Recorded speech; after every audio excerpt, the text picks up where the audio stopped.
Hey everybody, John with Owl Vans. I'm out here at the Adventure Van Expo slash Revel Rally. We got somebody saying hi back there from Flare Space. One of the things that we get called a lot, not called like a name, get phone calls a lot is about vans and choosing vans and what kind of van should I get. And everybody's kind of seen on our channel, we do a lot of work with Revels, but there's another van company that has kind of a turnkey solution that is sold at dealerships around the country. It's a fantastic van, has fantastic build quality, and they're here, and that's Storyteller. Hey, how's it going? And this is not any sort of like paid advertisement or anything. It's more just, I get phone calls from folks all the time, and a lot of people aren't as familiar with Storyteller, their build quality, and what I think is a really, really cool layout. So wanted to take a few minutes while we're here at the show. They've got over here, they've got a classic.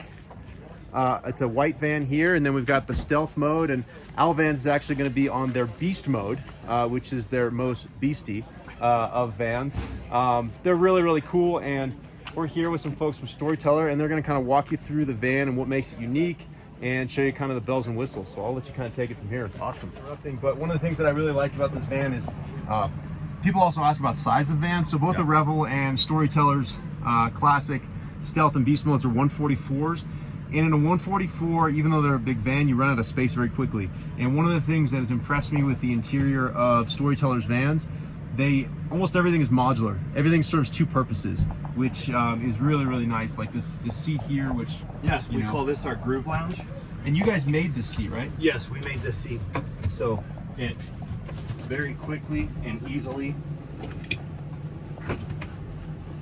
And is this seat, I know that some folks have kids and get a little concerned about 3-point harnesses and child seats and so on. So can you put a child seat, a 3-point harness in this? It's like street legal, everything? Yep, absolutely. It's been tested and approved. It's been pull tested at a failure rate of 123%, and passing is 100%. Oh wow. And the owners of this van actually have a little baby turning 1 next week, and they have had their car seat in this just fine. So this turns into the bed, and then you can turn it into a lounger. Oh, cool.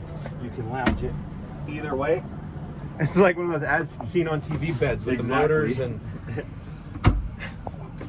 and then you have a love seat, so you can sit five adults in here to have a conversation, have dinner, play cards, whatever you like. That's actually really useful, because that's one of the things that people worry about, sleeping and seating. Yep. And although these vans are not RVs in the sense that you're not meant to really, like, yes, people obviously live in vans, but when they live in them, the goal is to really get out and adventure. Yep. But sometimes, whether we had a hailstorm here yesterday, whether it's raining or what, it's nice to be able to come in with a few people and not be on top of each other. Yeah, you know? Exactly. And so you notice we're able to get this space because we don't have your traditional shower closet here. You got to show, this is the coolest. So, this is what we did to eliminate. I love this. I didn't see this till yesterday. I've seen a number of stealth modes, and in honesty, people would ask me, and I said, you know, I don't know. I don't think they have a shower. They have a bathroom, but I just didn't know that the shower's in the cabinet. That is so cool. So shower's in the cabinet. If you want to point down here, we have our Dometic portable cassette toilet in the shower pan, and then just a couple adjustments here. That is such a good use of space. It drops down. You pull out your Halo shower, and this is all magnetic, and you have your shower. That is so cool. This allows you to be in here and move around. This fabric will not stick to you when you're wet, so you have the usability. Our shower. So you can. So that's not going to cling to your skin if you get in there. Like, it's not going to be attack of the shower curtain. Absolutely. Now, do you have to let that dry when you park? Okay. Yep. With your Max Air fan that we use here, 15 minutes on high, it'll be dry, and then that's you nice. just fold it right up. Because that's one of the things people ask all the time. Do you need a shower? And while you don't need one, it is certainly nice. Correct. But you know, unless you have a 170, I've always said that showers take up a ton of real estate. Correct. So when I first saw that, I was like, I got to do a video on that, because that is really, really cool. And this can kind of double as what, like just like a bench or a step stool or what? So this is your step stool to get up onto your bed. It also doubles as or triples as a ice chest. It'll hold 153 cans with double stacked with ice. So everything that we do, we want to do multifunctionally. So everything has a purpose and has a double function. The bed, for example, is a workbench in your garage space. This will hold 400 pounds. Then with it folded down, and you got your bed down here. And this has the flare space pop outs on the side, Yep. so you can, and a lot of people ask about those. What is the reason, you know, obviously I know being in the industry, but what is the reason that you do those pop outs on these? Yeah, so we use flare space pop outs because on a van you get that it narrows in the back here, and it's not enough space for a full-size adult to sleep. And so with these flare spaces, we're able to get somebody 6'3" and 6'5" to sleep here on this outer. So you can do up to 6'5". Yeah, so we Because have that's one of the things that people worry about. Yep. And if the bed was this way, it would just take up most of the. If the bed was oriented kind of as you would in like a 170, Yeah. it would just take up way too much of the floor plan. You wouldn't. It would come all the way like up to here. Yeah, you wouldn't be able to use your galley. We'll move our Alvans. I feel like that was. I didn't put this here, but it looks like it was placed there on purpose. So we'll make that look organic. So you'd lose all this counter space. Sure. Which also you get your Furrion induction stove, and you can put it here, you can put it outside, but you'd lose all that space if we did the bed the other way. Yeah. And we had a gentleman in here yesterday that was 6'3" and laid out as like a pencil. Seriously? And fit right here. Yep. That's great. And these window coverings are all magnetic? Yes, they are. That's awesome. Very cool.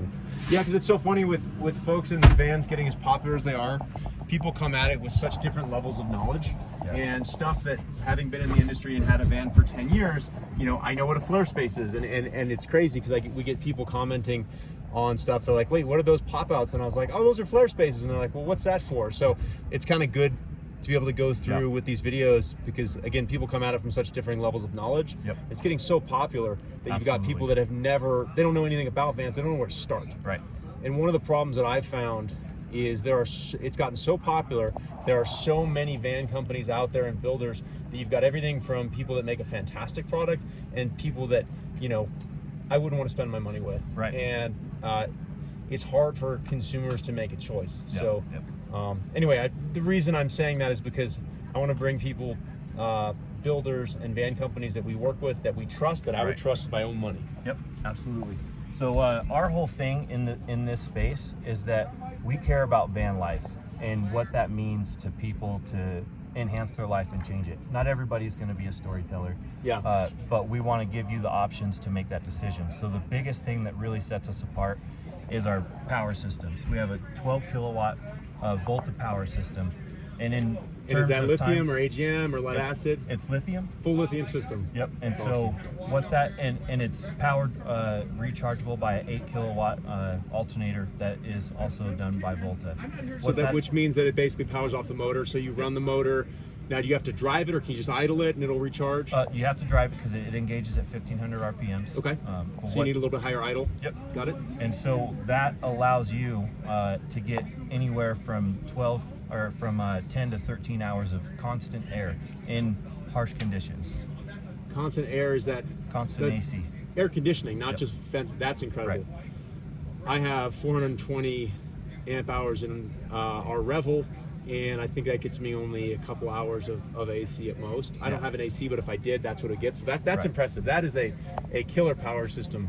Yeah, so we don't measure in amp hours, but if you tried to do the math, convert it, it's about 1,000 to 1,200 amp hours. Wow, that's a lot of power. And with the how long could you be? I mean, realistically, not running AC. Right. You could be off grid for a week with that kind of power, right? Oh, running absolutely. lights. You're going to run stuff. out of water before you're going to run out of power in this van. Cool. And in order how much to charge water? Sorry, go ahead. In order to charge it, it's going to only take about an hour and 20 minutes on the highway. Wow. And water, you've got faucets. Yep. What are the sizes of the tanks? What's fresh water, gray water, etc.? Yep. Fresh water is going to be 22 gallons. Okay. And your gray is going to be 24. Okay. You get a microwave. That's a little bit unusual. And what are these? Just storage up here? Yep. Just storage. Very cool. USBs all over. This is the other thing that I really like about having been in these vans is the quality of these, the knobs, everything feels really, really nice. The buttons. I've just been impressed with their build quality and the modularity. And again, I may sound like I'm trying to sell this. I'm not. I just like, when I find cool stuff and when I find stuff that I respect from an engineering standpoint, I like to bring it to folks. But These are welded, powder coated aluminum brackets, and they aren't going anywhere. Wow. That's awesome. Everything is padded, everything is insulated with Pavlok wool, every nook and cranny. This is the quietest van that you'll drive. And you got access to the power. Is this how you control your power system and thermostat? And I assume it looks like it has diesel heat. Yep, it's got the AC. Rickson system. All you do is push this button on and you're ready to go. It's very simple. We manufacture these in Birmingham, Alabama, so we kind of say that we got to make it so that Forrest Gump can use it. But right, we've been here for 3 days and we've only used 20% of power, and I've been running AC on and off. That's crazy. Showing people how it works. Just an incredible power system. There's really nothing like it. And outside of the part you build, the cockpit is all pretty much standard Mercedes. You've got swivel seats. Yep.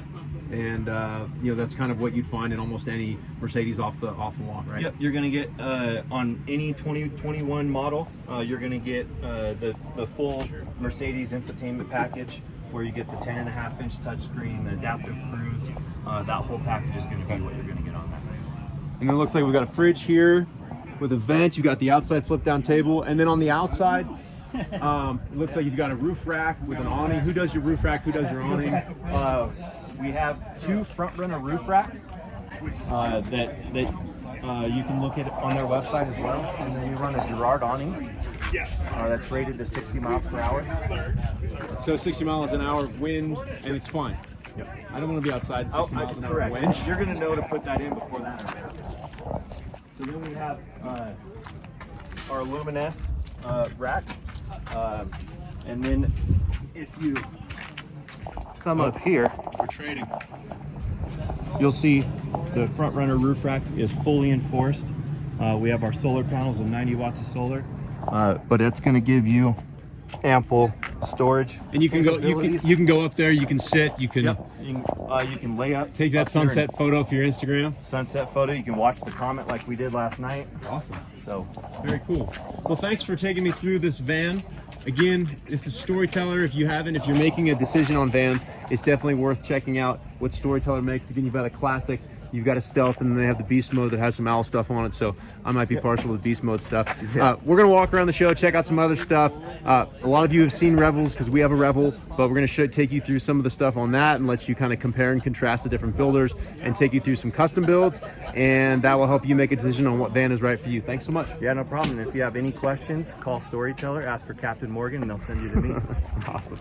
All right, so we saw the Storyteller mode, classic, stealth, beast mode, different versions.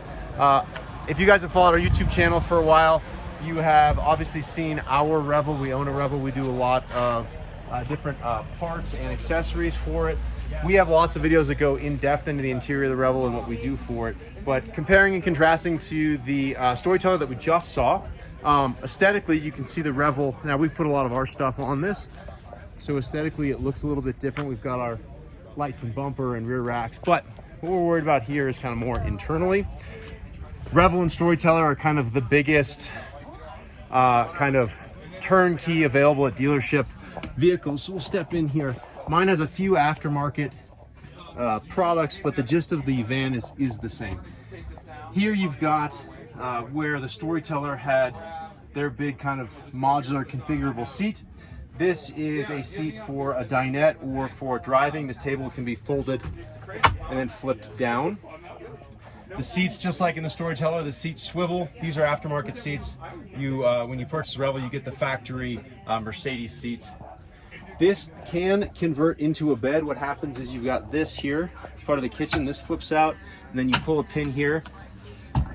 That flips down, and then you actually take the cushions off, and you can make another bed, probably for a child. It's not really a bed that an adult could use. You've got a kitchen here. This is a sink cover that we make. Typically comes with a glass sink cover. You've got a faucet that pops up, so you can do all of your kind of sink, washing of dishes, etc. here. Induction cooktop. In the Storyteller, that was in a drawer. In the new Revels, it's also in a drawer. In this year Revel, this is on the countertop. The reason they're putting in the drawers now is stuff tends to fall out of these cabinets and hit this and break it, and that's an expensive little deal. Here in this is the power system. Again, I wish I had a stock Revel to show you. A stock Revel looks similar. You've got your controls of your solar charging, your inverters, basically the different switches that operate the lights. You've got this giant cabinet. Now in the Storyteller, they had the shower that came out of the upper cabinet and dropped down. If you are going to use the bathroom and the shower a lot, the Revel has a much more kind of dedicated shower area. Walk there as we go in here. So that opens up. You've got a toilet, a cassette toilet that swivels, so you can turn this. This entire room is what's called a wet room. So there's a shower in it. Everything in here is meant to get wet. The toilet paper has a door that closes on it. This is a spot where you can put soap or additional toiletries. It's got a vent up here to get rid of steam and exhaust and so on. It's a lot of space though. In 144, it's nice to have the shower, but it takes up a lot of the space in the interior. And truth be told, when you're in a van, you can have an outdoor shower in the back, or a shower like the Storyteller can usually get you by. But if you're someone that is obsessive about showers, the Revel's probably the better fit. We talked about the kitchen here. You've got cabinets, of course. Here's another pantry storage. Now, one of the difference here, instead of a fold-out bed, and excuse the mess because I'm staying in this van at the moment, but you've got a bed that drops down in the back. You can see beyond my arm. What that allows you is you can pop that up to have garage space, and then once it's flat, you can see here that the mattress comes flat with here, with the pop out, and you've got a window over there with another pop out there, and you've got access to windows out the back. You've got a curtain and a screen to drop down there. You've got reading lights, those kinds of things here. This is a max air fan that you can move air through the van if you want to. It's not an air conditioner. You really don't need an air conditioner in a van unless you're in certain areas of the South or maybe the Midwest. Most places like the western part of the US, it gets cool enough at night that with a max air fan, you could exchange air through the van vehicle quickly enough. And you can also do something like this. Has a shade or a screen. And if you crack this window at night, your head's here sleeping, and put on a max air fan, it's gonna pull air through this over you while you sleep, and it's actually quite nice. So you can see this is basically the interior layout of a Revel. They are, I would say, direct competitors, a Revel versus a Storyteller. I would say that the Revel is a little bit more mass market. I think they probably come in, I'd have to check the MSRPs. I think it comes in slightly lower MSRP than the Storyteller. But it really comes down to layout. The Revel is a very, very functional platform. I think it's really nicely done. There's a few items that, having owned one, I would tweak. But that said, if I owned a Storyteller, I'd probably have a few items on the Storyteller that I would tweak as well. It's a good value, but it's much more built out. It's not gonna feel as airy. Dedicated shower and bath, but it takes up a fair amount of room. Dedicated dinette, you can put power under it, but it's pretty much a one-trick pony.